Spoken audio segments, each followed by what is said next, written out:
মায়া নিস্তেজ হাতটা বাড়িয়ে একবার গাড়ির স্টিয়ারিংটা ধরার চেষ্টা করতেই দীপ মায়ার হাতটা চেপে ধরে মায়ার দিকে অগ্নিদৃষ্টিতে তাকাল। মায়া নিজের সব শক্তি দিয়ে দীপের হাত থেকে ছাড়া পাওয়ার জন্য ছটফট করেও কোনো লাভ হল না। গাড়িটা হঠাৎ করেই মেইন রোড থেকে ডান দিকে টার্ন করতেই মায়া বাইরের দিকে তাকিয়েই চমকে আবার দীপের দিকে তাকাল। দীপ মুখ শক্ত করে সামনের দিকে তাকিয়ে এক হাতেই ড্রাইভ করছে। মায়ার হাতটা অন্য হাতে শক্ত করে চেপে ধরে আছে এখনো। মায়া হাত মুচড়ে ছাড়ানোর চেষ্টা করতেই দীপ আবার চোখ গরম করে মায়াকে ধমক দিয়ে চুপ করে বসে থাকতে বলল ঠিকই, কিন্তু মায়া তো সেসব শুনবে না। সেদিন এই নির্জন রাস্তাটায় রাহাত ওকে বিপদের কথা বললেও মায়া ততটা পাত্তা দেয়নি। কিন্তু আজ প্রচণ্ড ভয় করছে মায়ার। এই ভয়ের কাছে হাতের কাটার ব্যথাটা হয়তো কিছুই নয়। তাই হাত ছাড়ানোর চেষ্টায় হাতে বাঁধা ব্যান্ডেজটা যে রক্তে ভিজে গেছে সেটাও খেয়াল হল না মায়ার। মায়া ছোটার চেষ্টা করে সফল না হয়ে অন্য হাতে মোবাইলে রাহাতের নাম্বার ডায়াল করার চেষ্টা করল। সেটা চোখে পড়তেই দীপ গাড়িটা হঠাৎ ব্রেক করে মাঠ হাত থেকে মোবাইলটা নিয়ে ফেলল। স্ক্রিনে রাহাতের নামটা দেখেই রাগে মাথা আরও খারাপ হয়ে গেল দীপের। মায়ার হাত দুটো গাড়ির সিটে চেপে ধরে মুখের দিকে তাকাল দীপ। মায়া ভয় পেয়ে গেল দীপের এমন আচমকা হামলায়। ছাড়ুন আমাকে। কি করতে চাইছেন কি আপনি? আর মোবাইলটা নিলেন কেন আপনি? আমার মোবাইলটা দিন দীপ। তোমার খুব সাহস বেড়েছে তাই না মায়া? আমার পাশে বসে থেকেও তুমি তোমার ওই পেয়ারের রাহাতকেই কল করছো? এই রাস্তায় তো সেদিন রাতে রাহাতের সাথেও গিয়েছিলে না? কই সেদিন তো এমন করনি। আজ আমার সাথে যেতেই তোমার যত নাচানাচি শুরু হয়ে গেল কেন? কি এমন আছে তোমার ওই রাহাতের মাঝে যা আমার নেই? আমার হাতে লাগছে দীপ। ছাড়ুন প্লিজ। ছাড়ব কেন? হ্যাঁ, ছাড়ব কেন? আমি ধরলেই তোমার যত ন্যাকামি করতে মন চায় না। আর রাহাতের বেলায়? ওর স্পর্শগুলো অমৃতের মতো লাগে না তোমার কাছে? আর আমি ধরলেই ঘৃণা হয়? ঘৃণা হয় তোমার? ছাড়ুন দীপ। ছাড়ব না। রাহাত তোমাকে কি এমন সুখ দিয়েছে যেটা আমি দিতে পারছি না সেটাও আমি দেখতে চাই। মাইন্ড ইয়োর ল্যাঙ্গুয়েজ মিস্টার দীপ। একটা ফালতু কথাও বলবেন না বলে দিচ্ছি। সে তুমি ফালতু বলো আর যাই বলো, আমি আজ তোমাকে চাইই চাই। তোমার রাহাত তোমার মাঝে কি এমন মধু পেয়েছে সেটাও আমি জানব আজ। মায়া সজোরে ধাক্কা দিয়ে দীপের হাত থেকে নিজেকে ছাড়িয়ে নিয়ে দীপের গালে কষিয়ে একটা চড় বসিয়ে দিল। চড়টা এত জোরে ছিল যে দীপ প্রায় ছিটকে গাড়ির স্টিয়ারিংয়ের উপরে গিয়ে পড়ল। মায়া নিজেও জানে না হঠাৎ করে এত শক্তি কোথা থেকে এলো ওর গায়ে। মায়া আর কিছু ভাবার সময় নিল না। রাগে পুরো মাথায় যেন এলোমেলো হয়ে গেছে মেয়েটার। দীপের গাড়ি থেকে পালানোর চেষ্টা করার বদলে উল্টো দীপের মাথাটা স্টিয়ারিংয়ের উপরে চেপে ধরেছে মায়া। মায়া এত জোরে দীপের ঘাড় চেপে ধরে আছে যে দীপ তিল পরিমাণ নড়াচড়াও করতে পারছে না। দীপ তবু শেষ একবার মাথা তোলার চেষ্টা করতেই মায়া দীপের মাথাটাকে আরও সেধিয়ে ধরল স্টিয়ারিং এর সাথে। রাহাতের রুম থেকে বেরিয়েই তখন লিজার সাথে দেখা হয়েছিল মায়ার। মেয়েটা রাহাতের কাছে সাহস করে কিছু বলতে না পারলেও মায়াকে দেখে কেঁদেই ফেলেছিল। মাও সবটা শুনে লিজাকে শান্ত করে রাহাতকে ঘটনাটা জানানোর জন্য ছুটে গিয়েছিল। কিন্তু রাহাতের হাতের কাটার চক্করে ব্যাপারটা বেমালুম ভুলে গেলেও এবারে দীপকে দেখে লিজার কান্না ভেজা মুখটা চোখের সামনে ভেসে উঠল মায়ার। তাই হয়তো অজান্তেই এতটা হিংস্র হয়ে উঠেছে মায়া। মায়ার এই রূপটা সম্পর্কে দীপ বিন্দুমাত্র আশা করেনি। তাই সে ও কিছুটা ঘাবড়ে গিয়ে চুপ করে রইল। মেয়েদেরকে দুর্বল মনে হয় না তোদের? যখন যা ইচ্ছে হয় বলবি, যা ইচ্ছে হয় করবি, আর মেয়ে হওয়ার অপরাধে তাকে চুপ করে থাকতে হবে? এই নির্জন রাস্তায় এনে কি করতে চেয়েছিলি? রেপ করে ফেলে চলে যাবি আর কেউ টেরও পাবে না এইটাই ভেবেছিলি না? মায়া, আমি? Shut up! ওই নোংরা মুখে আমার নামটা উচ্চারণ করলেও তোকে খুন করে ফেলব আমি। এখন যদি তোকে আমি এখানে খুন করে ফেলে দিয়ে যাই, তখন কি হবে বলতো?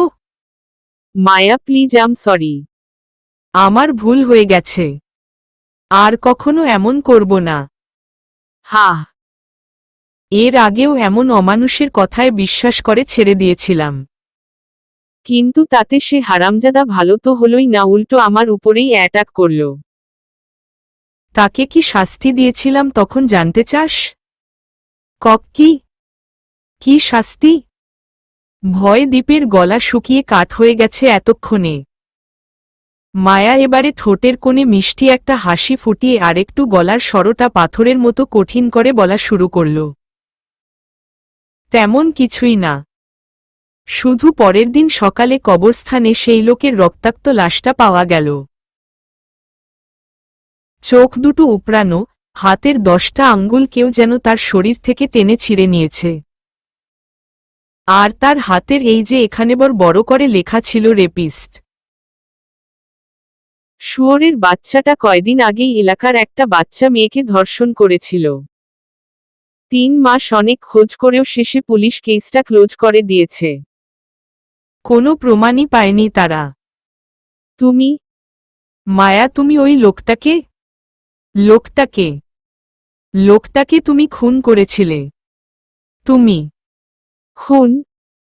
হা হা হা, এটাকে খুন করা বলে না দীপ, এটাকে বলে শাস্তি। যেমনটা এখন তোমাকে শাস্তি দিব ঠিকই সেরকমই একটা ছোট্ট শাস্তি। তুমিও তো আমাকে এখানে জোর করে ভোগ করতেই এনেছিলে, তাই না? ভোগ করা হয়ে গেলে এখানেই ফেলে দিয়ে যেতে মরার জন্য। আর বাসায় গিয়ে বলতে তুমি বিয়েটা করতে পারবে না, অথবা তোর আশ মিটে গেলে আমাকে এখানেই কোথাও পুঁতে রেখে যেতে। কি ঠিক বলছি তো? মায়া, আমি এসবের কিছুই করতাম না, বিশ্বাস করো। আমি শুধু তোমাকে ভয় ভয় লাগাতে কথাগুলো বলেছিলাম, যাতে তুমি আর রাহাতের সাথে দেখা করতে না যাও। বিশ্বাস করো মায়া, আমার আর কোনো ইন্টেনশন ছিল না। God promise. দীপের কথাটা শেষ হতেই মায়া এমন শব্দ করে হাসল যে নির্জন রাস্তাটায় সেই শব্দ যেন প্রতিধ্বনিত হতে লাগল বারবার। আর সেই শব্দে দীপের আত্মারাম খাঁচা ছাড়া হওয়ার জোগাড়।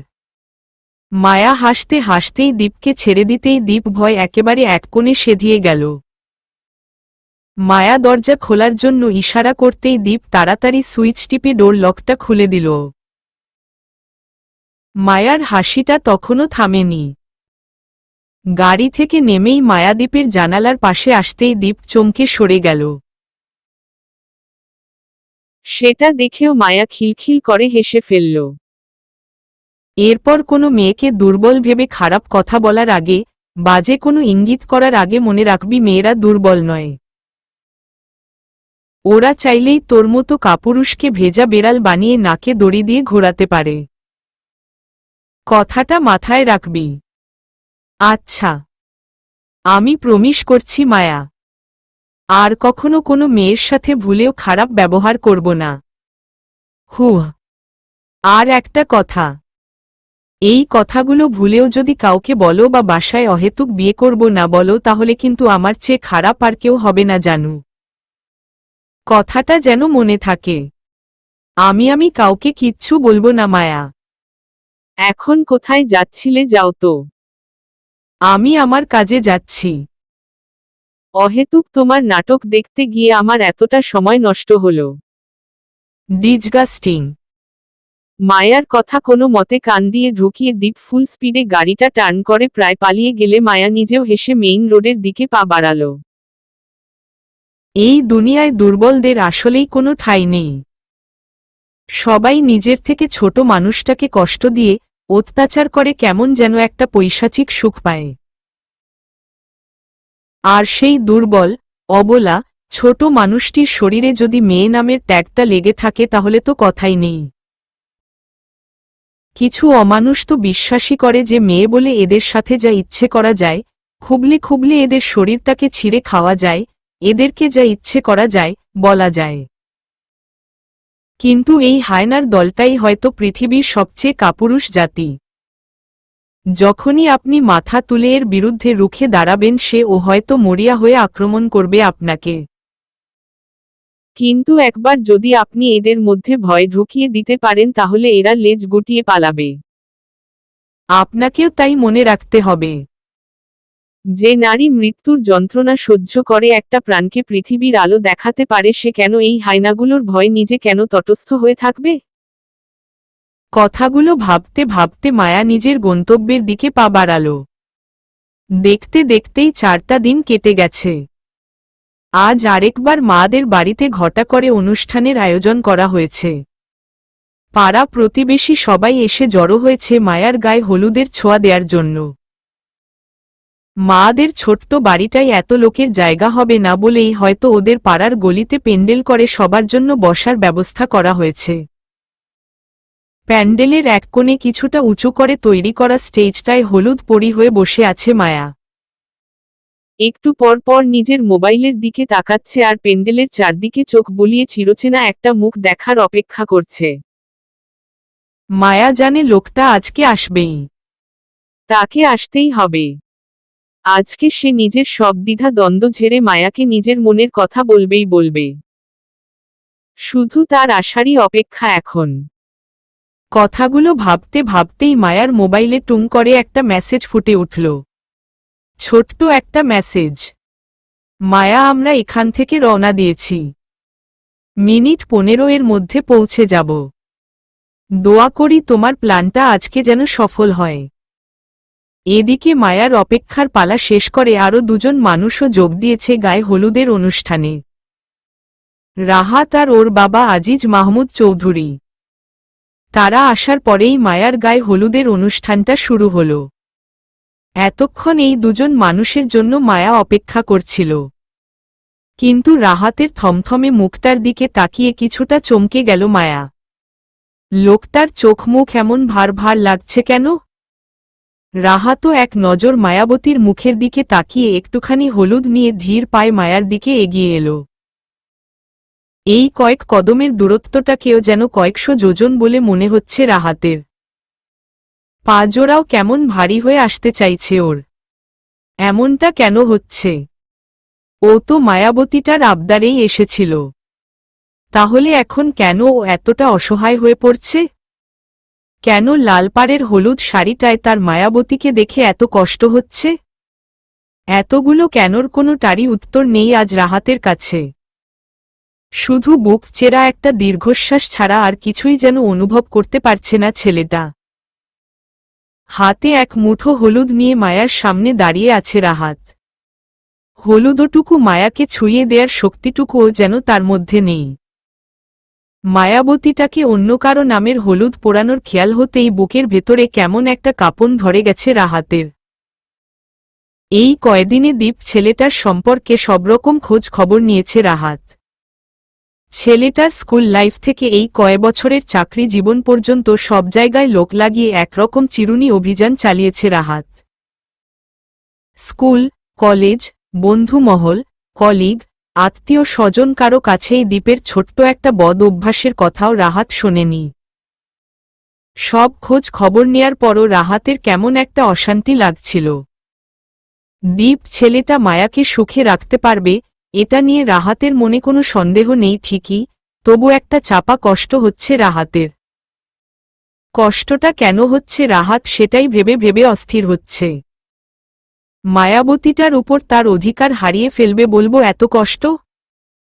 নাকি মায়াবতীটা তার থেকে দূরে চলে যাচ্ছে বলে? সারারাত এসব চিন্তায় এক ফোঁটাও ঘুম হয়নি রাহাতের। আর নির্ঘুম রাতটার কারণে সারাটা দিন প্রায় ঘুমিয়েই কেটেছে রাহাতের। ছাড়া ছাড়া ঘুমের মাঝে কত কি যে স্বপ্ন দেখল রাহাত। আর তাই চোখমুখও এমন ফোলা ফোলা হয়ে আছে। রাহাত এবারে মায়ার দিকে তাকিয়ে একটু হাসার চেষ্টা করল। মাও এতক্ষণ ওর দিকেই তাকিয়েছিল। শুধু তাকিয়ে থাকা না, কিছু শোনার অপেক্ষায় উদ্গ্রীব হয়ে রাহাতকে দেখছিল মায়া। এবারে মায়াকে অবাক করে দিয়ে রাহাত একটুখানি হলুদ মায়ার গালে ছুঁয়ে দিতেই মায়ার চোখ থেকে টুপ করে এক ফোঁটা পানি গড়িয়ে পড়ল। ব্যাপারটা খেয়াল করতেই রাহাত একটু থমকে গেল। সরি মায়া, যদি কখনো তোমায় কোনোভাবে কষ্ট দিয়ে থাকি তাহলে মাফ করে দিও। আমি চাই না আমার কারণে তুমি নিজের জীবনটা এভাবে নষ্ট করো। দীপের ব্যাপারে যতটুকু জেনেছি তাতে বলতে পারি ছেলেটা খারাপ না, আর তোমাকেও সুখে রাখবে। আমার কাছে এই একটা জিনিস কখনোই পেতে না তুমি, তাই চাই না আবেগের বশে তোমাকে আটকাতে। তোমার ভালো থাকার চেয়ে আর কোনো কিছুই জরুরি নয় মায়া, এমনকি আমার অনুভূতিগুলোও না। আশা করি মায়া নতুন জীবনে সব ভুলে তুমি সামনে এগিয়ে যেতে পারবে। অনেক অনেক শুভকামনা রইল তোমার জন্য মায়াবতী। রাহাতের মুখের দিকে হা করে তাকিয়ে আছে মায়া। রাহাতের বলা প্রত্যেকটা শব্দ মায়ার সামনে যেন একটা অবিশ্বাসের দেয়াল তৈরি করে দিচ্ছে। মায়া অবাক হয়ে তাকাতেই আবার রাহাতের হাতটাকে এগিয়ে আসতে দেখল। এবারে অবশ্য মায়ার গালে হলুদ ছোঁয়ানোর আগেই কেউ রাহাতের হাতটা টেনে ধরল। রাহাত কিছুটা বিরক্ত হয়ে পিছনে তাকিয়েই দীপকে দেখে অবাকই হল। দীপ, তুমি আজকে এখানে? শুধু আমি না স্যার, উনারাও আছেন। দীপ সরে দাঁড়াতেই কয়েকজন পুলিশ অফিসার রাহাত আর মায়ার সামনে এসে দাঁড়াল। এদের মধ্যে কয়েকজন আবার মহিলা পুলিশও আছে দেখে রাহাত ভ্রু কুঁচকে দীপের দিকে তাকাল। উনারা এখানে কি করতে এসেছে দীপ? কিছুই তো বুঝতে পারছি না। আমি আপনাকে ব্যাপারটা বুঝিয়ে বলছি মিস্টার চৌধুরী। এই ভদ্রলোক মিস্টার দীপ আমাদের কাছে কমপ্লেইন করেছেন যে মিস মায়া নাকি তার গ্রামের বাড়িতে কাউকে খুন করে এসেছেন, এবং কথাটা নাকি উনি দীপ সাহেবের কাছে কনফেস করেছেন। হোয়াট? জি। আর উনি নাকি দীপ সাহেবকে হুমকিও দিয়েছেন যে কথাটা কাউকে জানালে মিস মায়া উনাকেও মেরে ফেলবে। তবু দীপ সাহেব সাহস করে আজ আমাদের কাছে এসেছেন। আমরা তাই তাই আপনারা মায়াকে অ্যারেস্ট করতে এসেছেন? How could you? যার তার কথায় আপনি এভাবে মানুষকে হ্যারাস করবেন নাকি? না মিস্টার চৌধুরী, আপনি আমাদেরকে ভুল বুঝছেন। আমরা শুধু মিস মায়াকে কিছু প্রশ্ন করতে এসেছি। Are you guys crazy? আজ ওর গায়ে হলুদ, আর যার সাথে বিয়ে সেই কিনা কমপ্লেইন করছে, আর আপনারা সেটা বিশ্বাসও করে নিয়েছেন। এক মিনিট স্যার। পিছন থেকে মায়ার কণ্ঠটা শুনে রাহাত দাঁড়িয়ে গেল। মায়া গুটি গুটি পা ফেলে এসে দীপের সামনে এসে সজোরে একটা চড় বসিয়ে দিল দীপের গালে। দীপ প্রায় ছিটকে একজন অফিসারের গায়ের উপরে দিয়ে পড়তেই একজন মহিলা অফিসার মায়ার হাত চেপে ধরার চেষ্টা করল। মায়া বাম হাতটা তুলে তাকে থামিয়ে দিয়ে নিজেই অফিসার লোকটার সামনে এসে একটা অডিও ফাইল ওপেন করল। আগে পুরো অডিওটা শুনুন স্যার, তারপর আপনি নিজেই ঠিক করুন কাকে ইন্টারোগেট করবেন, আমাকে নাকি মিস্টার দীপকে। হুম, ওকে, প্লিজ ছাড়ুন আমাকে। কি করতে চাইছেন কি আপনি? আর মোবাইলটা নিলেন কেন আপনি? দিন আমার মোবাইল। তোমার খুব সাহস বেড়েছে তাই না মায়া? আমার পাশে বসে থেকেও তুমি তোমার ওই পেয়ারের রাহাতকেই কল করছো? এই রাস্তায় তো সেদিন রাতে রাহাতের সাথেও গিয়েছিলে না? কই সেদিন তো এমন করনি। আজ আমার সাথে যেতেই তোমার যত নাচানাচি শুরু হয়ে গেল কেন? কি এমন আছে তোমার ওই রাহাতের মাঝে যা আমার নেই? পুলিশ অফিসার, রাহাত আর দীপ সবাই মন দিয়ে অডিওটা শুনছে। আর মায়া সেদিনের ঘটনাটার কথা মনে করল। দীপ মায়ার হাত থেকে মোবাইলটা নিয়ে রাহাতের নাম দেখে রেগে গিয়ে মায়ার উপরে আক্রমণ করে বসে। দীপ রাগের মাথায় খেয়ালও করেনি মায়া আগেই মোবাইলে ভয়েস রেকর্ডিং চালু করে দিয়েছিল। তাই দীপ কলটা কেটে মোবাইলটা পাশে ছুঁড়ে ফেলে মায়াকে ঝাপটে ধরতেই মোবাইলও খুব যত্নে নিজের কাজটা করেছে। মায়া সেদিন দীপকে যা যা বলেছিল তার সবটা অফিসার, রাহাত আর দীপ তিনজনেই শুনতে পেল। শেষ পর্যন্ত শোনার আগেই রাহাত দীপের কলার চেপে ধরে এলোপাথারি কিল ঘুষি বসিয়ে দিয়েছে। এই অমানুষটার হাতে নিজের মায়াবতীকে তুলে দিতে চাইছিল ভাবতেই নিজের উপরেই রাগ হল রাহাতের। তাই রাগটা গিয়ে পড়ল দীপের উপরেই।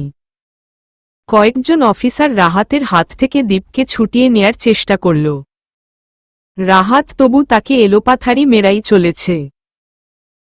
আশেপাশে যে লোকজন জড়ো হয়ে তামাশা দেখছে সেদিকে রাহাতের বিন্দুমাত্র হুঁশই যেন নেই। মাও এবার ছুটে এসে রাহাতকে পিছন থেকে টেনে ধরতেই রাহাত নিজেকে সামলে মায়ার মুখটা দুহাতে তুলে ধরল। মায়াবতী, তুমি ঠিক আছো? এত কিছু হয়ে গেল আর তুমি আমাকে জানালে না পর্যন্ত। আবার এই লোকটার সাথে তুমি বিয়েও করতে চলেছিলে। তুমি কি পাগল হয়ে গেছ? মায়া রাহাতের হাত থেকে নিজেকে ছাড়িয়ে নিয়ে মুচকি হাসল। তারপর দীপের দিকে তাকাল। কয়েকজন অফিসার লোকটাকে ধরে রেখেছে। ঠোঁটের কোণ ফেটে রক্ত গড়িয়ে পড়ছে লোকটার, আর চোখে মুখে হতভম্ব চাহনি। মায়া আবার হেসে দীপের সামনে গিয়ে দাঁড়াল। আপনাকে কে বলেছে রাহাত যে আমি এই লোকটাকে বিয়ে করতাম? এত নীচ একটা লোক। সেদিন লিজা আমাকে ওর কথাগুলো বলার পর আমি আপনাকে বলতে গিয়েও বলতে পারিনি। বললেও হয়তো আপনি আমার কথা মেনে ওকে পুলিশে দিতেন। কিন্তু এই অমানুষটার মুখোশের আড়ালের কালো চেহারা তো পুলিশও দেখতে পেত না। যেমনটা আপনি পাননি রাহাত। কোনো প্রমাণ তো আমি দিতে পারতাম না। এই লোকটাকে বাইরে থেকে দেখতে যতটা সাদামাটা ভদ্রলোক মনে হয় ঠিক ততটাই কুৎসিতের ভেতরটা। এই লোকটা কি করেছে শুনবেন? সেদিন পার্টির পর আপনি যখন আমাকে বাড়ি পৌঁছে দিতে আসছিলেন তখন থেকে আমাদের দুজনকে ফলো করেছেন উনি। পরদিন আপনি যখন বিয়ে করবেন না বলে চলে এসেছেন আমাদের বাড়ি থেকে সেই খবরটা পেয়েই 3 দিনের মাথায় নিজের বাবা মাকে নিয়ে আমাদের বাসায় উপস্থিত হয়েছেন।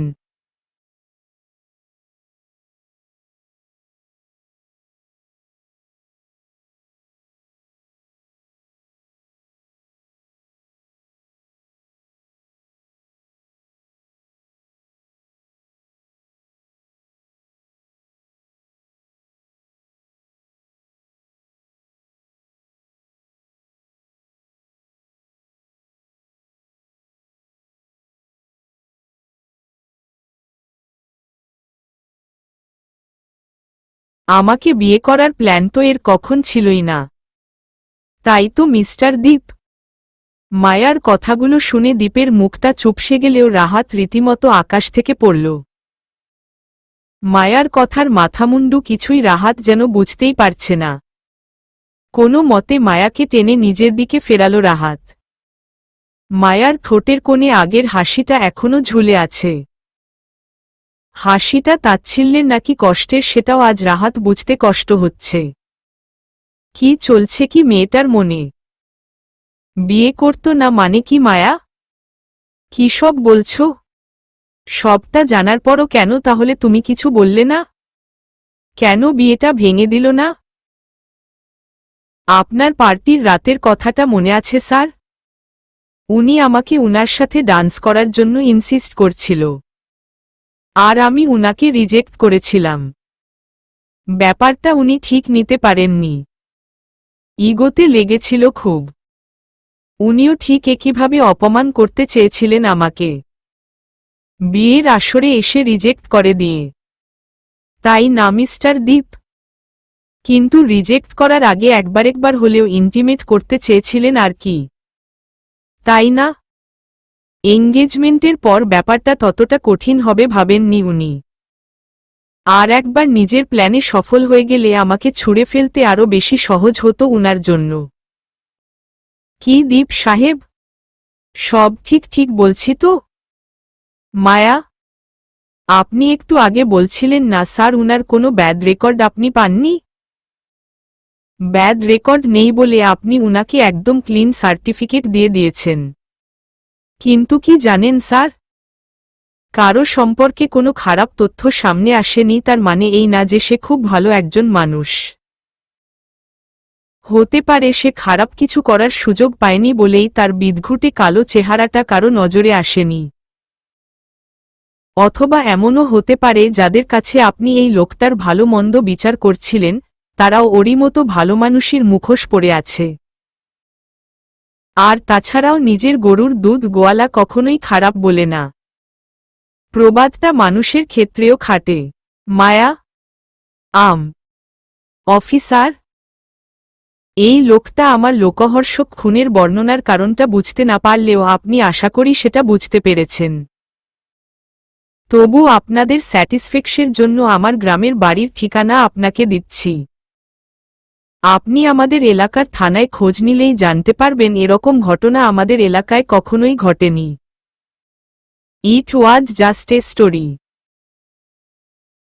মায়ার কথা শেষ হতেই একজন মহিলা পুলিশ মায়াকে একটা কাগজ কলম বাড়িয়ে দিতেই মাও সেখানে নিজের গ্রামের বাড়ির পুরো ঠিকানাটা কাগজে লিখে ফিরত দিল।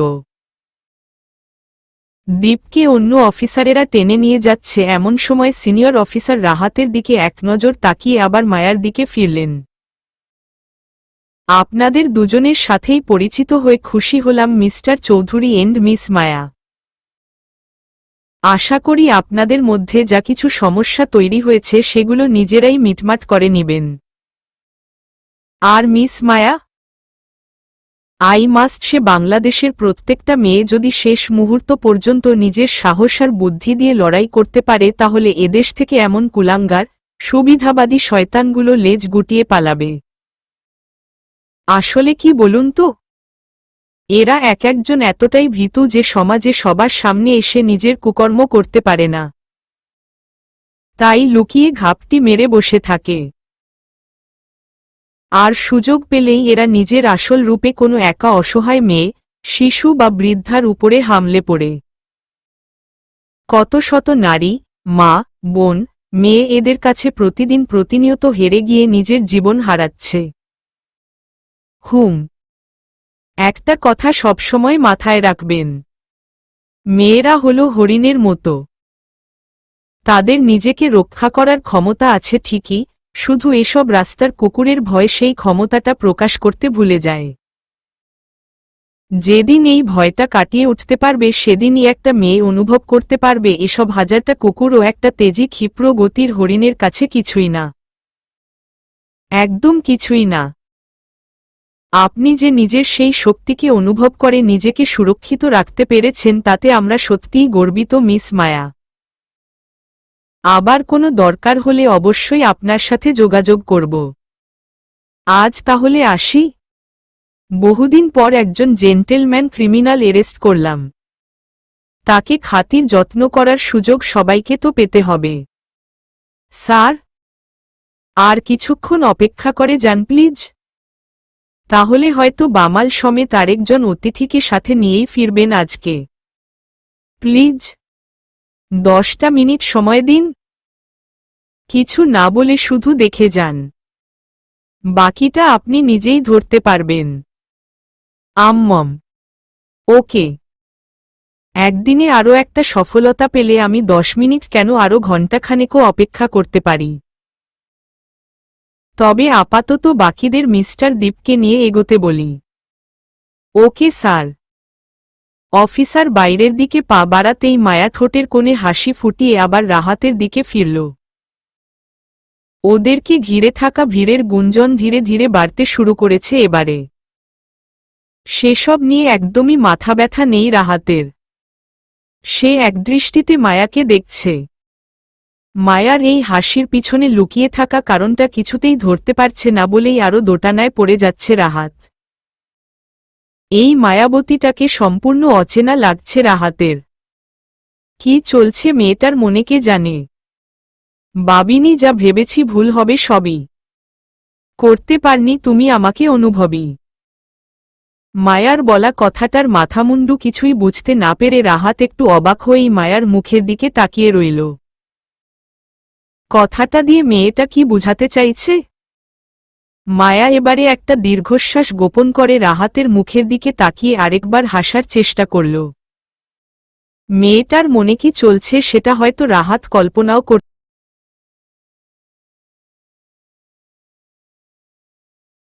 না। এদিকে দীপকে পুলিশের লোকেরা টানতে টানতে নিয়ে যেতে দেখে মায়ার মা প্যান্ডেলের একটা চেয়ারে ধপ করে বসে পড়ল।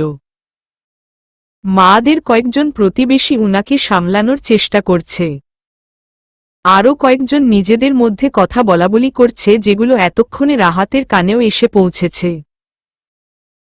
রাহাত মায়ার দিক থেকে এবার এই কৌতূহলী জনতার দিক একনজর তাকিয়ে আবার মায়ার দিকে ফিরে তাকাল। সেদিনের সেই বয়স্ক দাদি মায়ার কাছে এসে দাঁড়িয়েছেন এবারে। তাকে দেখেই বোঝা যাচ্ছে তিনি মায়ার আজকের কাজটা ঠিক মেনে নিতে পারেননি। মায়ার দিকে কয়েক মিনিট কটমট করে তাকিয়ে থেকে হতাশ ভঙ্গিতে মাথা নাড়লেন বৃদ্ধা। কাজটা একদম ঠিক করলি না মায়া। এইভাবে নিজের জীবন বরবাদ করতে কেন উঠে পড়ে লেগেছিস বল দেখিনি। এই নিয়ে পরপর দুবার তোর বিয়েটা ভেঙ্গে গেল। এখন তোকে কোনো রাজপুত্তুর এসে বিয়ে করবে বল দেখি? সমাজ বলেও তো একটা বস্তু আছে নাকি? তোর মাকে না হয় আমরা সবাই মিলে সামলে নিব, কিন্তু তুই এভাবে কতদিন চলবে? তোর ওই বড়লোক বাপের ব্যাটা তো আর এসে তোকে বিয়ে করে নিয়ে যাবে না। আর এত সব শোনার পর আর কে আসবে বিয়ের সম্বন্ধ নিয়ে বল দেখি? বল আমারে। বৃদ্ধা দাদির চোখে মোটা চশমা থাকলেও চোখে খুব একটা দেখতে পান না। তাই পাশে দাঁড়িয়ে থাকা রাহাতকে উনি ঠাওরাতে না পেরে তার হাত চেপে ধরেই আবার নিজের কথায় মশগুল হয়ে গেলেন। তুই বল দেখি নি ভাই। ছেলেটা না হয় একটু ভুলভাল কিছু বলে ফেলেছিল, তাই বলে গায়ে হলুদের দিন এভাবে তাকে তুই পুলিশে দিবি? একটু আক্কেল জ্ঞান নেই তোর? এবার এই আইবুড়ি মেয়েকে কে বিয়ে করবে? মায়ার বিয়েটা যদি এতই জরুরি হয় তাহলে আমি ওকে বিয়ে করব দাদি। এবং এবারে স্বেচ্ছায়। রাহাত নিজেও জানে না হঠাৎ কেন মায়াকে বিয়ে করার কথাটা বলে ফেলেছে। কিন্তু বিয়ের কথাটা শুনে আশেপাশে লোকজন গুঞ্জন থামিয়ে এগিয়ে এসে ঘটনা শোনার জন্য আসতেই মায়া নিজেই হেসে ফেলল। হাসির দাপটে মেয়েটার চোখে পানি চলে এসেছে, তবু তার হাসি থামছেই না। পাশ থেকে দাদি মায়াকে ধমক দিয়ে থামানোর বৃথা চেষ্টা করলেও মায়া তখনও হেসেই চলছে। বেশ কিছুক্ষণ পর নিজেকে সামলে নিয়ে রাহাতের একদম সামনে এসে দাঁড়ালো মায়া। একটু আগ পর্যন্ত মায়ার মুখে এই জেদটা দেখতে পায়নি রাহাত। রাহাতও অবাক চোখে মায়ার এই নতুন রূপের রহস্যটা খোঁজার চেষ্টা করছে। পাশ থেকে কেউ একজন মায়াকে কিছু বলার চেষ্টা করতেই মায়া এবারে হাত তুলে তাকে থামিয়ে দিয়ে আবারও রাহাতের চোখে চোখ স্থির করল। আপনারা কি ভাবেন বলুন তো? মেয়ে হয়ে জন্মেছি বলে আমার কোনো ফিলিংসই নেই? যার যখন ইচ্ছে আমাকে রিজেক্ট করবে, আবার যখন ইচ্ছে দয়া দেখিয়ে গ্রহণ করবে? মিস্টার রাহাত, আপনাকে পাগলের মতো চেয়েছিলাম জানেন। একটু আগে পর্যন্ত আপনার জন্য এই সাজানো আসরে আমি অপেক্ষা করছিলাম, কিন্তু অন্য একজনের নামের হলুদটা ছুঁয়ে দিয়ে আপনি সেই জায়গাটা হারিয়েছেন আজকে। আজকের পর থেকে মায়ার মনে আপনার জন্য কোনো জায়গা নেই রাহাত। মায়া, প্লিজ লেট মি ফিনিশ। আপনি এখনো যে আমাকে ভালোবেসে বিয়ে করতে রাজি হচ্ছেন তাও তো না রাহাত স্যার। হয়তো ভাবছেন একটা বেচারি অসহায় মেয়েকে বিয়ে করে অপমানের হাত থেকে বাঁচাচ্ছেন। বিয়েটা হলে হয়তো আপনিও সারা জীবন নিজের সিদ্ধান্ত নিয়ে আফসোস করবেন, আর আমিও। যে সম্পর্কটা শুধু সমাজের ভয়, তাদের কথার ভয় একটা সমঝোতা টাইপের ডিল হিসেবে কাগজে কলমে নাম পাবে, সেই সম্পর্কে আমার কোনো ইন্টারেস্ট নেই মিস্টার রাহাত। আর রইল পড়ে আমার সমাজের কথা। যে সমাজ একজন লম্পট দুশ্চরিত্র লোকের হয়ে সাফাই গায়, যে সমাজ একটা মেয়েকে লোকের ভয় অন্যায়ের প্রতিবাদ করতে দেয় না। যৌতুক, ধর্ষণ এসবের জন্য একটা মেয়েকেই দায়ী করে, অথচ অন্যায়কারীরা বুক ফুলিয়ে যে সমাজে ঘুরে বেড়ায় সেই সমাজে আমিও থাকতে চাই না। সন্তান হিসেবে আমার মায়ের দায়িত্ব আমি নিজেই নিতে পারব। তবু সমঝোতা করব না কোনো অন্যায়ের সাথেই, না কোনো লম্পটকে বিয়ে করে, না কারো দয়ার পাত্রী হয়ে। আশেপাশের লোকজনের মুখ দিয়ে একটা টু শব্দও বের হচ্ছে না। রাহাত নিজেও কি বলবে বুঝতে না পেরে চুপ করে আছে। মায়াবতীটাকে এর আগে এতটা অচেনা লাগেনি রাহাতের। রাহাত কিছু বলার আগেই মায়ার মোবাইলে টুং করে একটা মেসেজ আসতেই মায়া মোবাইলের দিকে একবার তাকিয়ে প্যান্ডেলের গেইটের দিকে তাকিয়ে রাহাতের একটা হাত চেপে ধরে সামনের দিকে পা বাড়িয়ে আবার থেমে গেল। কিছু একটা ভেবে পিছনের দিকে তাকিয়ে মিষ্টি করে হেসে ভিড়ের অবাক হওয়া মানুষগুলোর দিকে তাকাল। বিয়ে, গায়ে হলুদ কিছুই হবে না আর এখানে। আমার জন্য এত কষ্ট করে আপনারা যে এই স্টেজ, প্যান্ডেল সাজিয়েছেন তার জন্য অসংখ্য অসংখ্য ধন্যবাদ সবাইকে। খাবারের আয়োজনটা কেমন হয়েছে বলতে পারবো না, তবে আশা করি খেয়ে যাবেন সবাই। আমাদের আরেকজনের সাথে দেখা করা বাকি, এখনো আসুন স্যার। একের পর এক এতগুলো শখ পাবে রাহাত আশাও করেনি।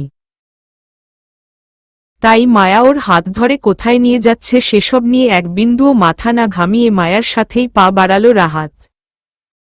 আর কার আসার কথা সেটা জানার অদম্য ইচ্ছেটা বেশিক্ষণ চেপে রাখতে হল না রাহাতকে। কয়েক পা এগিয়ে যেতেই তিনজন মানুষকে দেখতে পেয়ে মায়া রাহাতের হাত ছেড়ে দিয়ে দাঁড়িয়ে গেল সেখানেই। এদের একজন রাহাতের ভীষণ পরিচিত মুখ, বিএসএম কোম্পানির সেক্রেটারি মিস্টার শওকত, যার সাথে প্রায় 6 মাস একটা প্রজেক্ট নিয়ে কাজ করেছে। রাহাতকে দেখে সেও কিছুটা অবাক হয়ে হ্যান্ডশেক করার জন্য হাত বাড়িয়ে দিল। What a pleasant surprise mister Chowdhury, আপনিও আজকের প্রোগ্রামে ইনভাইটেড নাকি? স্যার, আপনার সাথে তো মিস্টার রাহাত চৌধুরীর পরিচয়ও হল না এখনো। এই সেই ভদ্রলোক যার ডিজাইন, প্রপোজাল আর তত্ত্বাবধানে আমরা আমাদের প্রজেক্টটা সময়ের আগেই শেষ করতে পেরেছি। And Mister Rahat, meet our CEO Mister Ahmad Khan sir. আশা করি কিছুদিনের মধ্যে আমরা আমাদের নতুন প্রজেক্টের ব্যাপারে মিটিং করতে পারব। ইয়া, হ্যালো স্যার, কিন্তু আপনারা এখানে? সেক্রেটারির পাশে থাকা ষাটোর্ধ্ব বলিষ্ঠ ভদ্রলোকটির দিকে হ্যান্ডশেক করার জন্য হাত বাড়িয়ে দিয়ে রাহাত বেশ অবাকই হল। এতক্ষণে তাদের সাথে আসা তৃতীয় ব্যক্তিটির দিকে চোখ পড়ল রাহাতের। রাহাত লোকটাকে দেখে যতটা না অবাক হয়েছে সম্ভবত ততটা অবাক লোকটাও হয়েছে। বয়স রাহাতের কাছাকাছিই হবে হয়তো। লোকটাকে কোথায় দেখেছে কিছুতেই মনে করতে পারছে না রাহাত।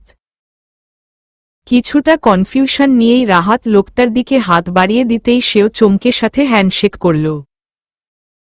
মিস্টার রাহাত, ইনি হলেন মিস্টার আমাদের কোম্পানির বর্তমান এমডি। আপনার সাথে হয়তো আলাপ হয়নি উনার।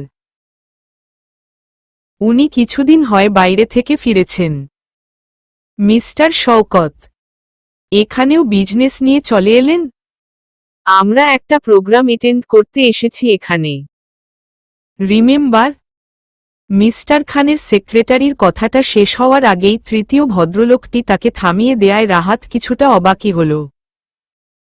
বিএসএম কোম্পানির সেক্রেটারি মিস্টার শওকত বাচাল রকমের একজন মানুষ। একবার কথা বলা শুরু করলে লোকটা থামতেই চায় না।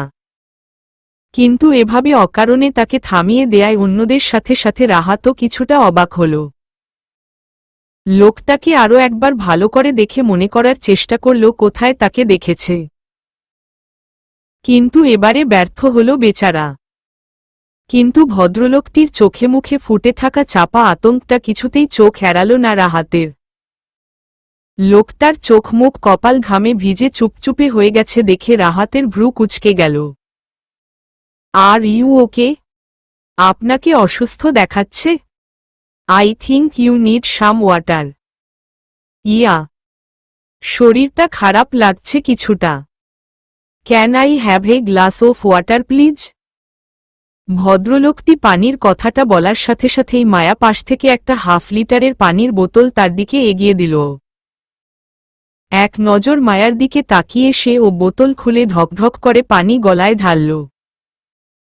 কিছুক্ষণ পরেই কেমন একটা অস্বস্তি লাগতে শুরু করেছে লোকটার।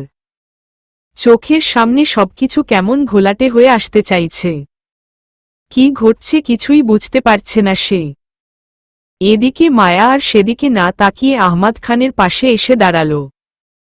বয়স্ক ভদ্রলোক মায়ার মাথায় হাত রেখে ধীরে ধীরে বিড়বিড় করলেন যেন, তোমাকে যে কি বলে ধন্যবাদ দিব মা মায়া, আমি নিজেও জানি না। আজ এতগুলা বছর পর যে সুস্থ শরীরে এতদূর আসতে পেরেছি সেটা হয়তো তুমি না থাকলে কখনোই হতো না। কি নাটকীয় ঘটনা ঘটছে তার কিছুই বুঝতে পারছে না রাহাত। তাই একবার মায়ার মুখের দিকে তাকাচ্ছে আর একবার মিস্টার খানের মুখের দিকে। মায়া এবারে রাহাতের দিকে তাকাল। স্যার, সেদিন আপনি আমাকে আপনার জীবনের যে অর্ধেক গল্প শোনালেন তার বাকি অংশটুকু আজ আমি আপনাকে শোনাই। 5 বছর আগে আমাদের এই সুন্দর দেশ থেকে হাজার হাজার মাইল দূরের ডাবলিন শহরে আপনি যে মিষ্টি বাকপটু রহস্যময়ীর প্রেমে পড়েছিলেন তার পুরো নামটা আপনার মনে আছে? তার নাম ছিল miss Mounota Khan Smriti, daughter of mister Ahmad Khan, owner of chain of Khan and Khans industries. What? মায়ার কথাগুলো শুনে রাহাত আর আহমদ খান দুজনের মাথায়ই যেন আকাশ ভেঙে পড়ল। মায়া মিষ্টি করে হেসে এবারে আহমদ খানের দিকে তাকাল। বিস্ময়ের চোটে ভদ্রলোকের গলা দিয়ে একটা শব্দও বের হচ্ছে না। অনেক দিনের অসুস্থ শরীরটা যেন এতটা চাপ সহ্য করতে পারছে না। পাশ থেকে উনার সেক্রেটারি উনাকে ধরে না রাখলে হয়তো এতক্ষণে মাটিতেই লুটিয়ে পড়ত লোকটা। মাও এগিয়ে এসে আহমদ খানের দিকে তাকাল। মানুষটার চোখে মুখে হতাশার ছাপ স্পষ্ট। যেন নিজের ভুলে সবচেয়ে প্রিয় জিনিসটা হারিয়ে উনি আজ ক্লান্ত, পরিশ্রান্ত। আঙ্কেল, আপনি একমাত্র মানুষ যার সাথে মৌনি আপু সবকিছু শেয়ার করত। আর একমাত্র আপনিই পারবেন রাহাত স্যারের প্রশ্নের উত্তর দিতে, যে প্রশ্নগুলো উনি 5 বছর ধরে নিজের মনে নিয়ে ঘুরছেন। রাহাত, মিস্টার আর মাহবুব চৌধুরী নামটা তো আপনার কাছে পরিচিতই, তাই না আঙ্কেল? হ্যাঁ হ্যাঁ, মাহবুব চৌধুরী। এই একটা নাম আমি গোটা ডাবলিন শহরে খুঁজে বেরিয়েছি। সেদিন ঠিক কি ঘটেছিল আমার মৌনির সাথে সেটা জানার জন্য। কি ঘটেছিল সেটা না হয় আমি আপনাদেরকে বলছি। আপনি মৌনি আপুর ডাবলিনে যাওয়া আর এর পরে যা জানেন সেটাই না হয় বলুন। হ্যাঁ হ্যাঁ। আহমদ খান টলমল পায়ে এগিয়ে এসে একটা চেয়ারে থপ করে বসে পড়ল। পাশে তার সেক্রেটারি রাহাত আর মায়া অধীর আগ্রহে তার দিকে তাকিয়ে আছে লোকটার নিজেকে সামলে নিয়ে ডাবলিন শহর থেকে স্মৃতির হারিয়ে যাওয়ার রহস্যময় গল্পটা শুনতে। মৌনি, আমার মেয়ে হলেও ওর কাছে আমি ওর সবচেয়ে ভালো বন্ধু ছিলাম, বেস্ট ফ্রেন্ড। আজ থেকে 5-6 বছর আগের ঘটনাটা। ডাবলিনে আমাদের ব্যবসাটা এত খারাপ যাচ্ছিল যে বন্ধ করে দেয়া ছাড়া কোনো উপায় দেখছিলাম না। নীরবও ডাবলিনে একা সবটা সামলে উঠতে পারছিল না। মৌনির অনার্সটাও শেষ হয়নি, কিন্তু মেয়ে জেদ ধরল ও নিজেই এবার ব্যবসার হাল ধরবে।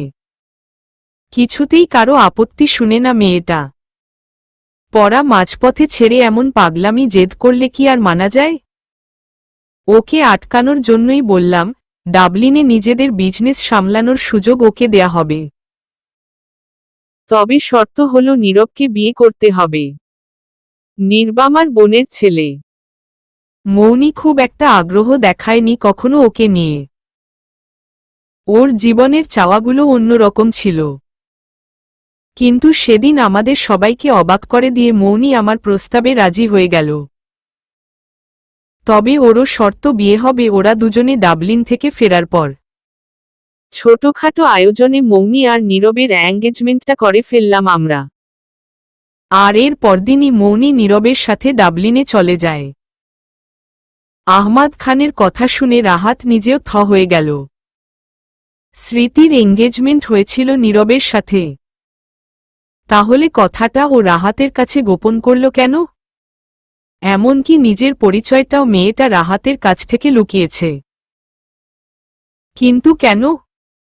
আর কি এমন ঘটেছিল সেদিন যে মেয়েটা হুট করে ডাবলিন শহর থেকে একেবারে নিশ্চিহ্ন হয়ে গেল?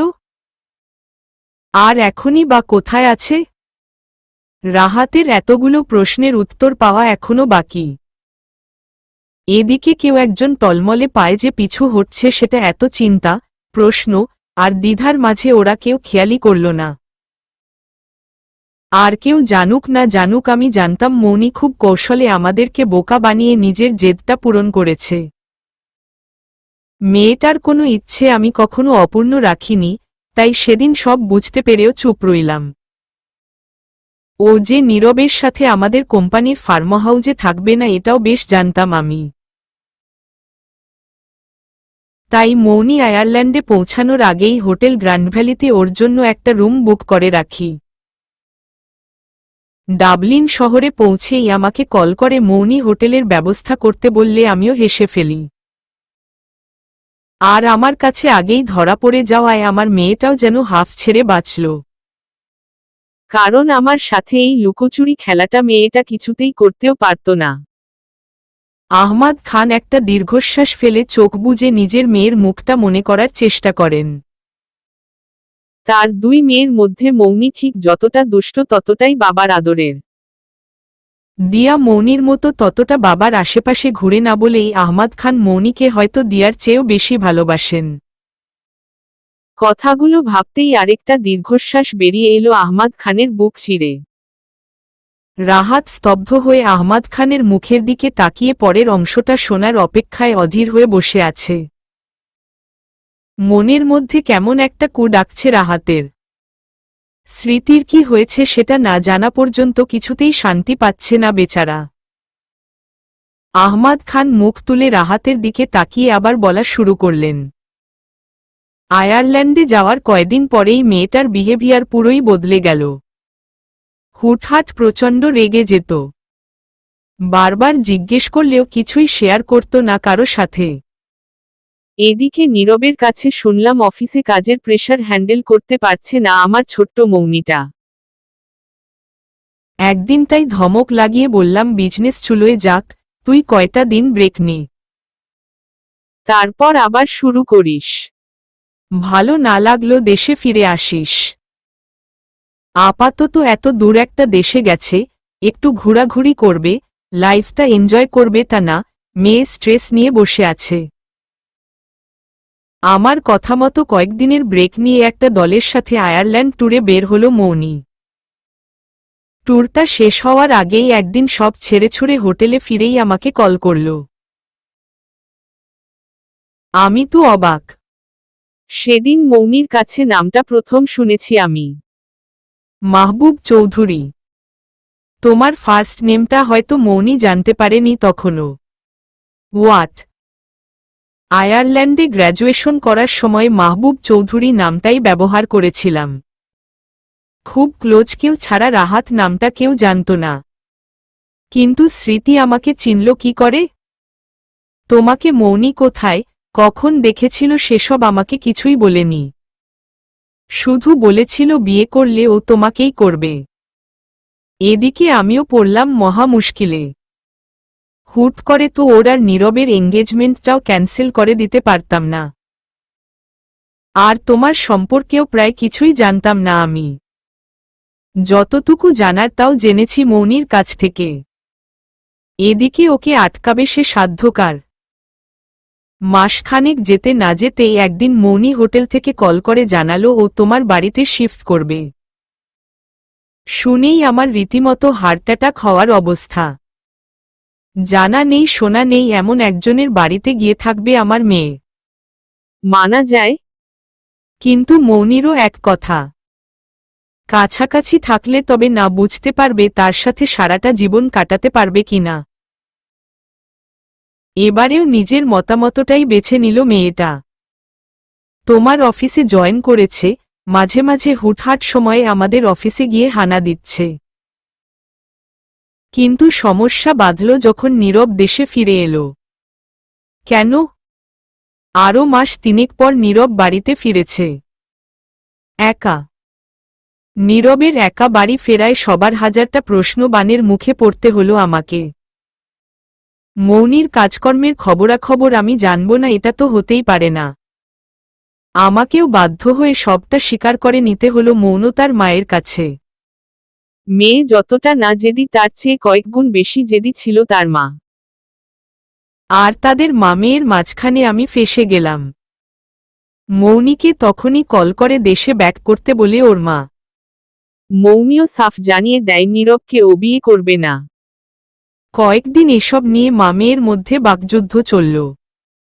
শেষে মৌনির মা হতাশ হয়ে মৌনিকে ফেরানোর আশাই ছেড়ে দেন। আমাদের আয়ারল্যান্ডের বিজনেসটা লস হওয়ার কারণ ও নাকি জানতে পেরেছে নাকি মেয়েটা তখন। এদিকে কিছুদিন দেশে থেকে নীরব আয়ারল্যান্ডে ফিরে গেছে। সপ্তাহ খানেক পর হঠাৎ একদিন নীরব কল করে জানালো মৌনি দেশে ফিরছে। প্লেনেও নাকি কেঁদে কেটে একাকার করেছে মেয়েটা। কারণটা আর জানা হলো না। কেন? ও দেশে ফিরে আসেনি? স্মৃতিকে তো আমি পুরো ডাবলিন শহরে তন্নতন্ন করে খুঁজেছি, পাইনি। ফিরেছিল আমার মেয়েটা। তবে আমার কলিজার টুকরো চোখের মণিকে আর দেখার ভাগ্য আমার হয়নি। নীরবের কলটা পেয়ে ওদের অপেক্ষায় ছিলাম আমি। তোমাদের বিয়ে হওয়ার পর দেশে ফিরবে বলেছিল মৌনি। হঠাৎ কি এমন হলো যে মেয়েটা একা ফিরছে, তাও কাঁদতে কাঁদতে? কিছুই বুঝতে না পেরে অপেক্ষা করতে লাগলাম ওর ফেরার। আমার মৌনি ফিরেছে ঠিকই। সাদা কাপড়ে মোড়া তখন ওর শরীরটা। হোয়াট? নিজের কানকেই যেন বিশ্বাস করতে পারল না রাহাত। ওর স্মৃতি 5 বছর আগেই ওকে ছেড়ে না ফেরার দেশে পাড়ি জমিয়েছে, কথাটা ভাবতেও পারছে না রাহাত। রাহাত ধপ করে আহমাদ খানের সামনে গলির ঢালাই দেয়া রাস্তায় বসে পড়ল। কোনো মতেই নিজের চোখের পানি আটকাতে পারছে না রাহাত। যে 3টে মাস স্মৃতি ওর সাথে ছিল, সেই স্মৃতিগুলো বুকে আগলে এতগুলো বছর স্মৃতির মুখোমুখি হওয়ার অপেক্ষায় ছিল রাহাত। সামনে এলে ওকে ক্ষমা করতে পারত কিনা রাহাত নিজেও জানে না, কিন্তু দূরেও যে ঠেলে দিতে পারত না সেটাও রাহাত জানে। তাই এতগুলো দিন মেয়েটার ফেরার অপেক্ষায় বসেছিল রাহাত। কিন্তু আজ রাহাত কোনো মতে কাপা হাতে আহমাদ খানের হাত চেপে ধরে বসে রইল রাস্তায় মাঝেই। নিজেকে বড্ড বেশি অসহায় লাগছে ওর। স্মৃতি এভাবে ওকে ফাঁকি দিবে সেটা কল্পনারও অতীত রাহাতের জন্য। কি করে হলো আঙ্কেল? ও একদম সুস্থ ছিল, কিছু নিয়ে টেনশন করছিল ঠিকই, কিন্তু সি ওয়াজ অ্যাবসোলুটলি অলরাইট। কি করে? নীরবেরও মাথায় অনেকটা আঘাত লেগেছিল। ওর কাছেই জানতে পারলাম ওরা এয়ারপোর্ট থেকে ফেরার পথে ওদের গাড়ির উপরে অ্যাটাক করে কেউ। এক্সিডেন্টে ড্রাইভার স্টপ ডেড। মৌনিকে হসপিটালে নেওয়ার পথেই নীরবেরও জ্ঞান ফিরে প্রায় 1012 ঘণ্টা পর। ওই মৌনির বিটা নিয়ে আসে। তখনও আমরা জানতাম না আমাদের মেয়েটা আর নেই। কে করিয়েছিল ওর উপরে অ্যাটাক আঙ্কেল? জানতে পারেননি কিছু? রাহাতের প্রশ্নটা যেন শুনতে পেলেও যেন বুঝতে পারেননি এমন শূন্য দৃষ্টিতে কয়েক সেকেন্ড রাহাতের মুখের দিকে তাকিয়ে থেকে মাথা নিচু করে আবার বলা শুরু করলেন। মৌনির মা মৌনির ক্ষত বিক্ষত দেহটা দেখে সহ্য করতে পারেনি। মেয়েটার কাফনে ঢাকা শরীরটার সামনেই ফ্লোরে মুখ থুবড়ে পড়ে মৌনির মা। মুখে না বললেও সেও তো মৌনিকে আমার মতোই ভালোবাসত। আর এই একটা দিনে আমি আমার জীবনের সবচেয়ে ইম্পর্ট্যান্ট দুজন মানুষকে একদম এক নিমিষেই হারিয়ে ফেললাম। পরপর এতগুলো আঘাত আমিও নিতে পারিনি। শুধু ছোট মেয়েটার মুখের দিকে তাকিয়ে আর ওর ভবিষ্যতের কথা ভেবে নিজেকে শক্ত করে শুধু বেঁচে আছি। কিন্তু যে বা যারা অ্যাটাক করেছিল তাদের কি হলো? ওদের শাস্তি হয়নি? রাহাতের প্রশ্নটার জবাব না দিয়ে আহমাদ খান দুহাতে মুখ ঢেকে কান্নায় ভেঙে পড়লেন। রাহাতের প্রশ্নের উত্তর যে তার কাছেও নেই। মায়া এবারে এগিয়ে এসে পরম মমতায় আহমাদ খানের কাঁধে হাত রাখল। আঙ্কেল, আপনি নিজেকে একটু শক্ত করুন। মৌনি আপুর সাথে, আন্টির সাথে যে অন্যায়টা হয়েছে সেটার সাথে জড়িত কালপ্রিটটাকে তো ধরতে হবে। আর তার মুখোশটা যখন আপনার সামনে আসবে তখন নিজেকে শক্ত রাখতে হবে আপনাকে। দুর্বল হলে চলবে না। মায়ার কথাটা শুনে আহমাদ খান আর রাহাত দুজনেই অবাক দৃষ্টিতে তাকাল। রাহাত কোনো মতে রাস্তা থেকে উঠে মায়ার কাঁধে হাত দিয়ে জোরে কয়েকবার ঝাঁকি দিল।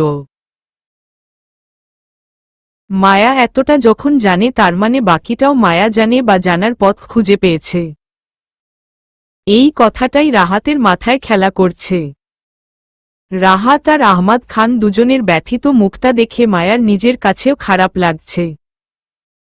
দুজন মানুষই তাদের প্রিয়জনকে হারিয়েছে। তাদের দুঃখটাও এক, আর সেই দুঃখ দূর করার ওষুধটাও এক। একটা সত্য যা সবটা সবার চোখের সামনে আলোর মতো ফুটিয়ে তুলবে। মায়া কথাগুলো ভাবতে ভাবতে রাহাত আবার মায়ার কাঁধে একবার ঝাঁকি দিয়ে দুহাত জড়ো করে মায়ার সামনে দাঁড়িয়ে রইল। প্লিজ মায়া, এতটা যখন তুমি নিজের চেষ্টায় বের করেছ তাহলে আমাকে বাকিটাও বলো। কি ঘটেছিল ওই দিনটায়? স্মৃতির ম্যারেজ রেজিস্টারের অফিসে আসার কথা ছিল। তাহলে কি এমন হলো যে আমাকে কিছু না বলে, না জানিয়ে সোজা দেশে চলে এলো? ডাবলিন থেকে কি করেই বা বের হলো স্মৃতি? আমি পুরো শহর, এয়ারপোর্ট, হসপিটাল সব জায়গায় খোঁজ করেছি। তবু কি করে ও আমার নজরেই পড়ল না সেদিন? আমার যতটুকু মনে হয় মৌনি আপু মানে আপনার স্মৃতি সেদিন ডাবলিন এয়ারপোর্টে নয় অন্য কোনোভাবে দেশে এসেছে। হোয়াট? কিন্তু কেন? কারণ কেউ একজন চায়নি আপনি স্মৃতিকে খুঁজে পান। ছোট্ট একটা গল্প বলি শুনুন। মৌনি আপু জেদ ধরে আয়ারল্যান্ডে নিজেদের মৃতপ্রায় ব্যবসার হাল ধরতে এসেছিলেন। হয়তো কিছু নিয়ে সন্দেহ তৈরি হয়েছিল উনার মনে। তাই আগে পিছে একদম না ভেবেই সব শর্তে রাজি হয়ে ডাবলিনে আসে। আঙ্কেল ভেবেছে আপু জেদ করে এমনটা করছে। কিন্তু না, আপু কিছু খুঁজছিল। নিশ্চিত প্রমাণ ছাড়া যার বিরুদ্ধে কিছু বললেও কেউ বিশ্বাস করবে না এমন একজনের বিরুদ্ধে প্রমাণ খুঁজছিল আপু। ডাবলিনে এসে হয়তো সন্দেহ আরও দৃঢ় হয় কিন্তু প্রমাণ না পেয়ে আপুর মাথা খারাপ হয়ে যাওয়ার অবস্থা। এই সময়টায় কেউ ভীষণ কৌশলে আপুকে অফিস থেকে দূরে সরানোর প্ল্যান করে আর সফলও হয় কিছুটা। কে? কিসের প্রমাণ? কি সব বলছ? শুনুন আগে, আপনিও বুঝতে পারবেন তাহলে। তারপর বলি শুনুন। আপু আঙ্কেলের কথায় কিছুদিন ব্রেক নিবে বলে হয়তো ছেলেদের বেশ ধরে ডাবলিনেই অফিসের আশেপাশে কোথাও নজর রাখছিলেন। সেখানেই হয়তো কোনোভাবে আপনাকে দেখে ভালো ভালো লেগে যায় উনার। কি ঘটেছিল সেটা আপুই ভালো জানে। তারপর আপু ধীরে ধীরে আপনার সম্পর্কে সব খোঁজ খবর নেয়। একদিন হুট করেই আপনার সামনে পড়ে যায় হয়তো, অথবা ইচ্ছে করেই। যাই হোক, সেখান থেকে উনি আপনার বাসায় থাকতে শুরু করে। আপনি যখন ক্লাসে ব্যস্ত থাকতেন ওই সময়টাই আপু নিজেদের অফিসের উপরে নজর রাখতেন হয়তো। এত লুকোচুরি কেন? ও আমাকে বললেই তো কিছু অন্তত করতাম ওর টেনশন দূর করার জন্য। আপু হয়তো এসব নোংরা খেলায় আপনাকে জোড়াতে চায়নি, তবু হয়তো বলেই দিত। এদিকে আন্টিও জেনে যায় আপু নীরবকে বিয়ে করবে না। শুরু হয় নতুন অশান্তি। এদিকে যার উপরে নজর রাখতে এত সাবধানে কাজ করছিল তার কাছেও ধরা পড়ে যায় আপু। আর সেদিন সেই লোকটাকেই আপনি দেখেছিলেন। কথাগুলো শুনতে পেলে হয়তো আপনার কনফিউশন তখনই দূর হয়ে যেত। আপনি কি লোকটাকে চিনতে পেরেছেন? বলুন তো কে ছিল? চেহারাটা ভালো করে দেখিনি আমি। দূর থেকে যাওয়ার সময় এক নজর দেখেছিলাম শুধু।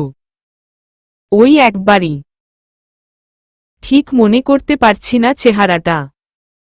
মনে করুন স্যার, সেদিন ডাবলিন শহরের ভিড়ে আপনি আপুকে ছদ্মবেশেও চিনে ফেলতে পেরেছিলেন। আজ এই কয়জনের মধ্যে চিনবেন না তাকে? মানে, সে লোকটা এখানে আছে? কে বলো আমাকে মায়া? সেটা তো আপনিই বলতে পারবেন আছে কি না। চোখ বুজে তার চেহারাটা মনে করার চেষ্টা করুন স্যার। কোনো কি মিল খুঁজে পাচ্ছেন? হ্যাঁ, হ্যাঁ, চেহারাটা মনে পড়েছে আমার। একটু আগেও তো লোকটা ছিল এখানে। শওকত, আপনাদের এমডি। কি নাম উনার? Answer me damn it. হয়ার ইজ হি? উনিই হলেন নীরব, স্মৃতির ফিয়ন্সে, কাজিন ব্রাদার, আর আমাদের বাকি গল্পটা উনিই শোনাতে পারবেন। গেল কোথায় লোকটা? এখানেই তো ছিল। Relax sir. 2 সপ্তাহ এত দৌড়ঝাঁপ করে যাকে খুঁজে বের করলাম তাকে কি এমনি এমনি যেতে দিব নাকি? ঘুরে ঘুরে আজ তাকে এখানেই ফিরতে হবে। এই গোলকধাঁধা থেকে কোথাও পালানোর সুযোগ নেই আজ উনার। রাহাত মায়ার এমন হেয়ালি কথার কিছুই বুঝতে পারছে না। আবার মায়াকে কেমন রহস্যময়ী লাগছে রাহাতের কাছে। কিন্তু স্মৃতির বাকি কাহিনীটা তো জানতে হবে রাহাতকে। তার জন্য তো নীরবকে চাই এখন। কোথায় গেল লোকটা? নাকি ওদের সবার অসাবধানতার সুযোগে পালিয়ে গেছে? লোকটাকে পাতাল থেকে হলেও খুঁজে বের করবে রাহাত আজকে। এতগুলো বছর ধরে কত শত প্রশ্ন জমে আছে রাহাতের মনে। সবগুলো প্রশ্নের উত্তর যে রাহাতকে জানতেই হবে। যে করেই হোক আজ ওই লোকটার কাছ থেকে রাহাতের উত্তরগুলো চাইই চাই। চলবে।